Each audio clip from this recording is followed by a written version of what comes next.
સરવૈયા રાયજાદા અને ચોથા નંબરના દીકરાનો પરિવાર ભરૂચની બાજુમાં દહેજ બંદર કહેવાય છે, અહીંયા 18 ગામ છે, એની અટક પડી રણા ચુડાસમાના ચોથા ભાઈ.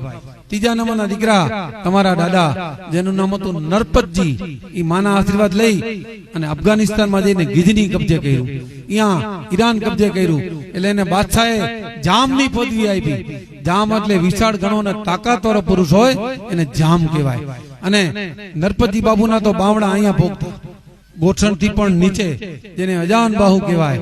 બે હાથમાં હથિયાર લઈ અને ધીંગાણું કરતા.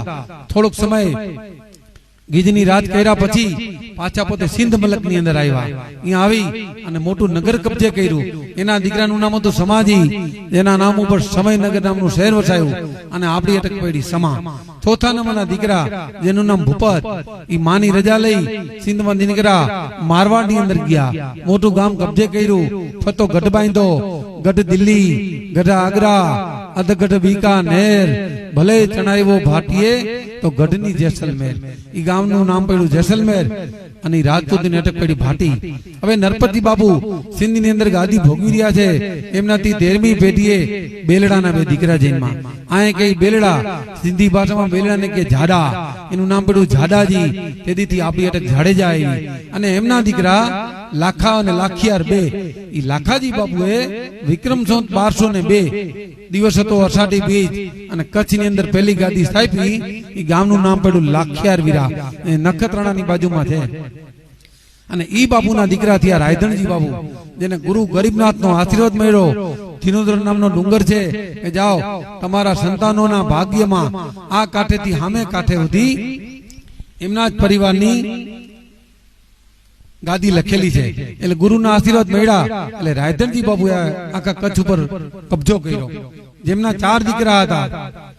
મોટા દીકરા જેનું નામ દેદાજી, બીજા નંબરના દીકરા જેનું નામ ગજણજી, ત્રીજા નંબરના દીકરા જેનું નામ ઓઠાજી અને ચોથા નંબરના દીકરા જેનું નામ હોતીજી. ચારે ભાઈને કચ્છની અંદર 4 ગાદીઓ આપી. મોટા દીકરા દેદાજીને કંથકોટ નામની ગાદી દીધી. બીજા નંબરના દીકરા ગજણજીને 12-13 નામની ગાદી દીધી. આપણે બધા આવ્યા છીએ 12-13 થી નલિયાની બાજુમાં. ત્રીજા નંબરના ઓઠાજી, પ્રથમ લાખિયાર વીરા, પછી એમને ભુજની ગાદી પડી. ચોથા નંબરના હોતીજી અને રેહા ને બંદરાની ગાદી. આ 4 દીકરાના કચ્છમાં 4 ભાગ પડ્યા. પછી કે અમારા કુળદેવી તો મોમાય, અમારે કર કરવા ક્યાં જવું? એટલે મામૈયા માતકને કીધું કે તમે કરદેવીની વેચણી કરો. કંથકોટની બાજુમાં રવરાય રવેચી આથી દેદા જાડેજાને કીધું કે તમારા કરદેવી રવેચીમાં કુળદેવી મોમાય. આપણું ગામ 12-13 ની બાજુમાં માતાના મઠ માં આશાપુરા, તમારા કરદેવી આશાપુરા, કુળદેવી મોમાય. ત્રીજા નંબરના ભુજ ભાયા, જેમના કરદેવી રુદ્રમાતા રુદ્રાણી જાગીર અને કુળદેવી મોમાય. અને રેહા બંદરાની બાજુમાં અબાઈ નામનું ગામ છે. ધાર ઉપર માતાજી બેઠા છે. અબાઈ ઉર્ફે વાઘેશ્વરી, તમારા કરદેવી આજથી અબાઈ ઉર્ફે વાઘેશ્વરી. આ રીતે કચ્છની અંદર 4 ભાગ પડ્યા. અને 4 માંથી જાડેજાની આપણી પેટા અટક 45 પેટા અટક આવી. કેટલી? તમે બેઠા છો રોલ પાયત બધાની અટક અર્ધરોડ જાડેજા છે.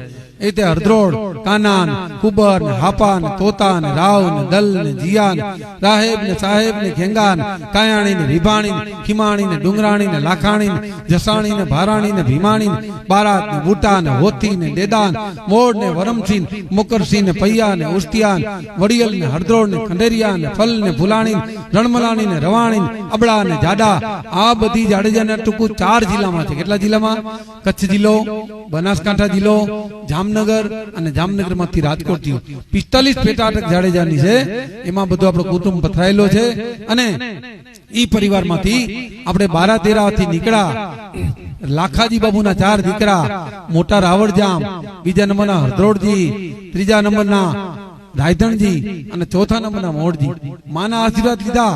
માં તમે અમારા ભેગા છો, કાંઈક અમને 2 નિશાની તો આપો કે જાઓ તમારું લશ્કર રવાનું થાય એટલે ભાલા ઉપર જો કારી ચકલી બની ન તો માં આશાપુરા નહીં. આશાપુરામાં કારી ચકલી બની ભાલા ઉપર બેઠા. આખો ભાયા ત્યાંથી રવાનો થયો. તો રાવળજામને હજી માં બીજી તો નિશાની આપો કે તમે અમારા ભેગા છો. કે જા આખો કચ્છમાંથી વડુડીને આવી અને જો હાલાની અંદર વડુડીને સ્થાપિત થાય તો માનજે હું તમારા ભેગી છું. આખો માતાજીનો વડુડીને આવ્યો ઈ માં જોગવડ. આશાપુરામાંનું મંદિર છે અને જે વડ છે ને આખો મંદિરની પાછળ એ વડ કચ્છમાંથી ઉડીને આવ્યો છે બાબુ. આ બીજી માની નિશાની જોગવડ. અને આવી અને આખું આ મલક કબજે કર્યો. નવલખી ઉતરા અહીંયા પેલા આમરણ કબજે કર્યું. ત્યાંથી રવાના થયા કનકાવતી નગરી અને કનકસેન ચાવડા ઈ ગામ કબજે કર્યું. ત્યાંથી રવાના થયા દમલપુર નામનું ગામ અને હરદમણ ચાવડા ઈ આજનું ધ્રોલ ઈ કબજે કર્યું. ત્યાંથી રવાના થયા નાગજી જેઠવા નાગના બંદર ઈ કબજે કર્યું આજનું જામનગર. ત્યાંથી રવાના થઈને છેલ્લે જામ ખંભાળિયા તલવારે તિલક દીધું. રાવણ જામને તો તિલક થઈ ગયું 12-13. અહીંયા તલવારને તિલક દીધું. અર્ધોજી બાબુને ધ્રોલ તિલક દીધું અને હરદોળજી બાબુના નામ ઉપરથી ગામનું નામ પડ્યું ધ્રોળ. અને ઈ પરિવારની અંદર હરદોળજી બાબુના કુંવર ઠાકોર જસાજી થયા. જસાજી બાબુના કુંવર ઠાકોર બાંભણિયાજી થયા. બાંભણિયાજીના કુંવર ઠાકોર પચાણજી થયા અને પચાણજીના કુંવર ઠાકોર કલાજી થયા. અને કલાજી બાબુના દીકરા જયસંગજી બાબુના પરિવારના સાનિધ્યમાં બેઠા જઈ અને જયસંગજી બાબુના 4 રાણી અને 9 દીકરાનું વાંચન કરી અને પછી મારી વાણીને વિરામ આપી.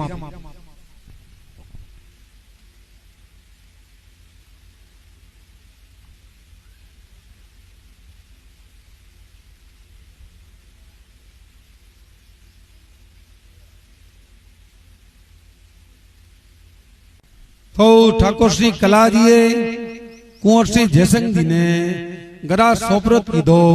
વિક્રમ સંવત 1755 ફાગણવદ 11 અને શુક્રવારના રોજ મોટા વાગુદરનું તોરણ બાંધ્યું. અને એક ગામ નહીં પણ 6 ગામ લઈને ઉતરા. મોટા વાગુદર, સગાડિયા, સુધાગુના, ઢોકરિયા, રેફારકા અને નથુવડલા ઈ ગામ મળેલા. પણ એમના ભાઈને ત્યાં તેઓ ધ્રોલના જુણાજી બાપુ ધ્રોલની ગાદી ઉપર હતા. એમને ત્યાં પુત્રનો જન્મ થયો એટલે પુત્રના જન્મની ખુશાલીમાં આખું નથુવડલા એમના ભાઈને આપી દીધું. નકર વાગુદર નું હતું નથુવડલા. અને જયસંગજી કલાજીના કુંવર 9 થયા. અને જયસંગજી કલાજીના જેમના 4 રાણીઓ હતા. મોટા રાણી ઝાલા કરસડીબા ખણમલજીના દીકરી ગામ વાંકાનેર સ્ટેટ જેમને 3.25 વેઢ 2 દીધા. એમના કુંવર વિકાજી અને જીવણજી આ 2 દીકરા વાંકાનેરના ભાણે. બીજા રાણી ચુડાસમા નાનીબા રૂપસંગીના દીકરી ગામ ભડિયાદ એમના થી જન્મેલા અકાજી, હરદ્રોળજી અને પૃથ્વીરાજજી આ ત્રણે ભડિયાદના ભાણેજ. ત્રીજા રાણી ગોહેલ વંદુબા સુરતાણજીના દીકરી ગામ પાલીતાણા સ્ટેટ એમના જન્મેલા દીકરા નાનજીભી બાપુ, અમીરજી બાપુ અને કેસરજી બાપુ આ ત્રણે પાલીતાણાના ભાણેજ. અને ચોથા રાણી ઝાલા કેસાબા દેવાજીના દીકરી ગામ સત્તાપર એમનાથી જન્મેલા સુરતાણજી બાપુ.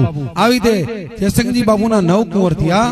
મોટા વિકાજી તથા જીવણજી તથા હકાજી તથા હરદ્રોળજી તથા પૃથ્વીરાજજી તથા નાનજીભી તથા હમીરજી તથા કેસરજી અને સુરતાણજી એમાં 8 દીકરાનો પરિવાર આવેલો. અને કેસરજી બાપુ જેવો નિર્વંશ ગયા અને 8 ભાઈઓના અત્યારે 8 ભાગ છો.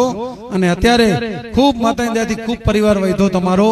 અને નહીં હોય તો 400 થી 450 ઘર તમારા સગાડિયા અને બેના ગણો તો એટલું 450 ઘરનો પરિવાર છે. માતાજીએ ખૂબ તમારા પર વેર કરી છે.